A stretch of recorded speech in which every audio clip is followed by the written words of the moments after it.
Shabbat Shalom, la paracha de la semaine, parachat Vayeshev. Mais c'est également le Shabbat de Hanouka.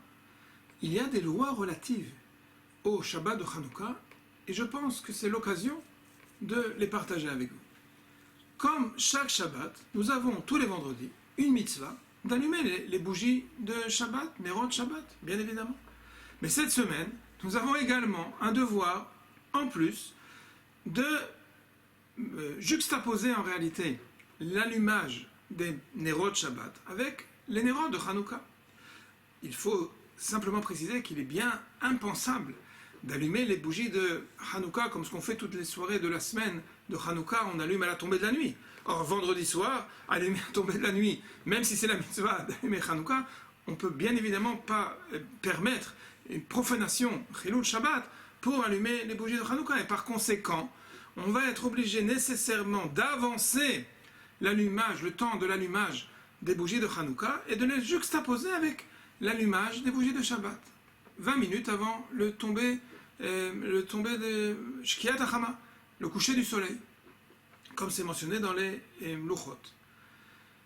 La question qui nous reste à éluder, c'est alors, si j'ai et la mitzvah des Nerot Shabbat et la mitzvah des Nerot Hanouka, dans quel ordre procéder? Deux règles générales vont venir en fait nous aider à trancher cette question.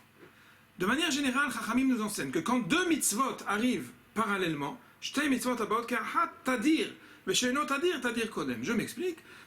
La mitzvah qui a une fréquence plus régulière, tadir, elle doit être préférée et être accomplie avant la mitzvah qui a une fréquence moins grande. Tadir, ve'she'eno tadir tadir kodem. En ce qui concerne Hanouka face à Shabbat, c'est clair que la mitzvah d'allumer les Nerot de Shabbat, c'est chaque semaine. La mitzvah d'allumer les Nerot de Hanouka, c'est une fois par an.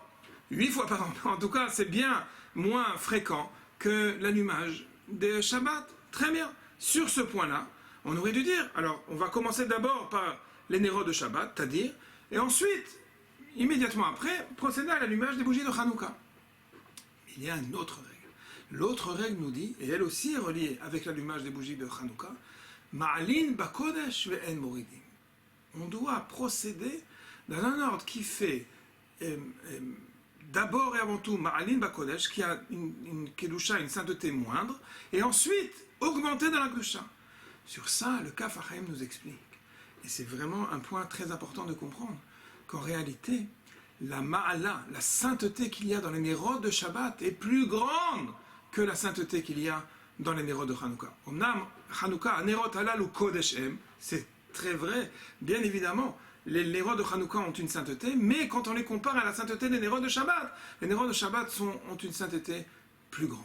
Et par conséquent, Ma'alin bakodesh ve'en moridim, on doit nécessairement commencer par l'allumage, procéder à l'allumage des Nerot de Hanouka, et seulement après l'allumage des Nerot de Shabbat. Shabbat, Shalom, Uvrach.